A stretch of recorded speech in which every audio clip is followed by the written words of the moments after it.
అలానే విశ్వేశ్వరరావు అమెరికా పైన అయిపోయినట్టేనా, యుద్ధ భూమి నుంచి పారిపోవటమేనా, మిగిలింది అదేనా అనేటువంటిది ఇప్పుడు అంతర్జాతీయంగా చర్చ జరుగుతుంది. దానికి కారణం ఏంటంటే చైనా పాకిస్తాన్ రెండు కూడా ఇరాన్కి మిజైల్స్ని సప్లై చేస్తూ ఉన్నాయి అనేది ఇప్పుడు తాజాగా బయటకు వస్తున్నటువంటి న్యూస్. రాయిటర్స్ రాసినటువంటి న్యూస్. రాయిటర్స్ రాసింది అంటే ఎంతో కొంత నిజం ఉంటుంది, నిజం లేకుండా రాయదు అనేటువంటి ఒక అభిప్రాయం జాతీయంగా అంతర్జాతీయంగా ఉంది. ఇప్పుడు ఆ రాయిటర్ రాసినటువంటి కథనంలోనే చైనా పాకిస్తాన్ రెండు కూడా ఇరాన్కి తేలికపాటి మిజైల్స్ని సప్లై చేస్తున్నాయి. వాటితోటే అమెరికాకు సంబంధించినటువంటి ఖరీదైనటువంటి మిజైల్స్ని రాడార్స్ని డ్యామేజ్ చేస్తుంది ఇరాన్ అని చెప్పి రాయిటర్స్ రాసినటువంటి కథనంలో ఉన్నటువంటి సారాంశం. ఇప్పటి వరకు ఇరాన్ ఏమాత్రం వెనక్కి తగ్గలేదు. అక్కడ ఉన్నటువంటి IRGC వార్నింగ్ ఇస్తుంది అమెరికాకి. అమెరికా అంతు చూస్తామని చెప్తున్నారు. 9/11 ఏ విధంగా అయితే అమెరికా ట్రేడ్ సెంటర్ మీద దాడులు చేశారో ఆ తరహా దాడులకి సిద్ధంగా ఉండండి అని చెప్పి అమెరికాకి వార్నింగ్ ఇస్తుంది IRGC. అంతేకాదు అమెరికా ఎప్పటికప్పుడు దాని రక్షణని పెంచుకుంటూ ఉంది. అమెరికా అధ్యక్షుడు ట్రంప్, ఆ ట్రంప్ భార్య ఆవిడ మీద కూడా ఇప్పుడు ఇరాన్ కొన్ని కామెంట్లు చేస్తూ ఉంటే ఆవిడ వేసుకునేటువంటి డ్రెస్ దగ్గర నుంచి మొత్తం ఇరాన్ అబ్జర్వ్ చేసింది అనేటువంటిది ఇప్పుడు అంతర్జాతీయంగా వినిపిస్తూ ఉంది. మరి ట్రంప్ను కాకుండా ట్రంప్ మిస్సెస్ని టార్గెట్ చేస్తారా? అందుకే ఆవిడ వేసుకునేటువంటి డ్రెస్సుల దగ్గర నుంచి ఆవిడ తినేటువంటి తిండి మొత్తం లిస్టు ఇరాన్ దగ్గర ఉంది అనేది ఇప్పుడు అంతర్జాతీయ మీడియాలో వస్తున్నటువంటి ఒక న్యూస్. అంటే ఏమాత్రం అమెరికాకి తగ్గట్లేదు ఇరాన్. ప్రస్తుతం హార్మోజ్ జలసంధిని మూసేసింది. ఇరాన్ని దిగ్బంధనం చేసింది అమెరికా. అమెరికా ఆల్రెడీ సైన్యం భూతల యుద్ధం చేస్తుందని చెప్పి అమెరికా అధ్యక్షుడు చెప్పి కూడా దాదాపు 2 వారాలు అవుతుంది.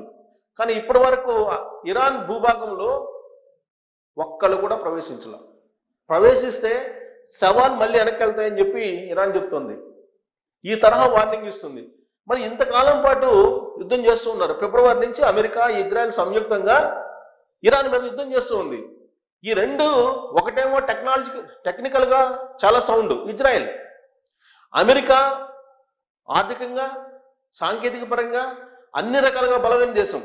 మరి ఈ రెండు దేశాలు ఒకటైనప్పటికీ ఇరాన్ మీద పై చెయ్యి ఎందుకు సాధించలేకపోతున్నాయి? ఇరాన్ని కాదని హార్ముజ్లోకి ఎంటర్ కావడానికి అమెరికాకి కూడా సాధ్యం కావట్లేదు. పోనీ ఇరాన్లోకి ఎంటర్ అవుతారా భూభాగంలోకి అంటే అది కూడా సాధ్యం కావట్లేదు. దానికి కారణం ఏంటి? అమెరికా ఇప్పటికే దాదాపుగా 3,70,000 కోట్ల రూపాయలు ఖర్చు పెట్టిందని చెప్పి పెంటాగాన్ ఈ మధ్యకాలంలో విడుదల చేసినటువంటి డేటా, ఆర్థిక డేటా. ఇంకా 10 లక్షల కోట్లు అవసరం అని చెప్పి అంటున్నారు ఇరాన్ మీద యుద్ధం చేయాల్సి వస్తే అమెరికాకి. మరి ఇంత ఖర్చు పెట్టి అమెరికా సాధించింది ఏంటి అని అంటే ఏమీ లేదు. ఇరాన్ కేవలం 5 లక్షల రూపాయలతో తయారు చేసినటువంటి డ్రోన్ తోటి దాదాపుగా కొన్ని కోట్లు 50 కోట్లు పెట్టి తయారు చేసినటువంటి మిజైల్ని లేపేస్తుంది ఇరాన్. ఈ లెక్కన అమెరికా ఆయుధాగారం కూడా ఖాళీ అయిపోయిందని చెప్పి పెంటగాన్ ఈ మధ్యకాలంలో విడుదల చేసినటువంటి ఒక బులెటిన్, ఒక డేటా. అంటే అమెరికా ఆయుధాగారం ఖాళీ అయిపోతుంది, అమెరికా ఆర్థిక వ్యవస్థ కరిగిపోతుంది, అమెరికా సైన్యం చనిపోతున్నారు, అమెరికా సైన్యం గాయపడుతున్నారు. కానీ ఇరాన్ మాత్రం అమెరికా మాట ఏంటో లేదు, అమెరికాకి లొంగిపోవట్లేదు. మరి ఎందుకు? దీని వెనక సీక్రెట్ ఏముంది అని అంటే పాకిస్తాన్ అలాగే చైనా ఈ రెండు ఇండైరెక్ట్గా సపోర్ట్ చేస్తూ ఉన్నాయి ఇరాన్కి అనేటువంటిది ఇప్పుడు రాయిటర్స్ రాసినటువంటి కథనం.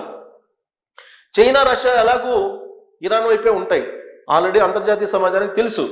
కానీ పాకిస్తాన్ ఈ రెండు దేశాల మధ్య యుద్ధాన్ని ఆపడానికి మధ్యవర్తిత్వం వహించేటువంటి ఒక సయోధ్య కుదిర్చేటువంటి దేశం. కానీ పాకిస్తానే అమెరికాకి వెన్నుపోటు పొడిచేలాగా మిజైల్స్ని సీక్రెట్గా పాకిస్తాన్ నుంచి చైనా సప్లై చేస్తుంటే పాకిస్తాన్ సపోర్ట్ చేస్తుంది అనేది రాయిటర్స్ అందించినటువంటి కథనం. పాకిస్తాన్ భూభాగం నుంచి ఇరాన్లోకి ఈ మిజైల్స్ని తరలిస్తుంది చైనా అని, దానికి పాకిస్తాన్ సహకరిస్తుంది అనేది దాంట్లో ఉన్నటువంటి సారాంశం. అంటే దీన్ని బట్టి చైనా, రష్యా తోటి పాకిస్తాన్ కొలిడ్ అయింది, గూడుపటాన్ని చేస్తుంది అనేది అంతర్జాతీయ సమాజంలో ఎలివేట్ అయింది. లేదంటే ఇంతకాలం పాటు ఇరాన్ యుద్ధం చేయడానికి అమెరికా మీద ఆయుధ సంపత్తి లేదు, పోనీ ఆర్థిక సంపత్తి ఉందంటే అది లేదు, పోనీ సైనిక పరంగా బలంగా ఉందంటే అది కూడా లేదు. మరి ఇంతకాలం పాటు ఎలా ఉందంటే కేవలం లోకల్గా తయారు చేసినటువంటి డ్రోన్స్ ఏవైతే ఉన్నాయో ఆ డ్రోన్స్ తోటి అమెరికా మిజైల్స్ని లేపేస్తూ ఉంది ఇరాన్ సైన్యం. ఇరాన్లో ఉన్నటువంటి టాప్ లేయర్లో ఉన్నటువంటి సైన్యం లీడర్ని చంపేసినప్పటికీ అమెరికా తొలి రోజుల్లో, కానీ ఇరాన్ సైన్యం క్షేత్రస్థాయిలో ఉండేటువంటి సైన్యం చాలా బలంగా ఉంది.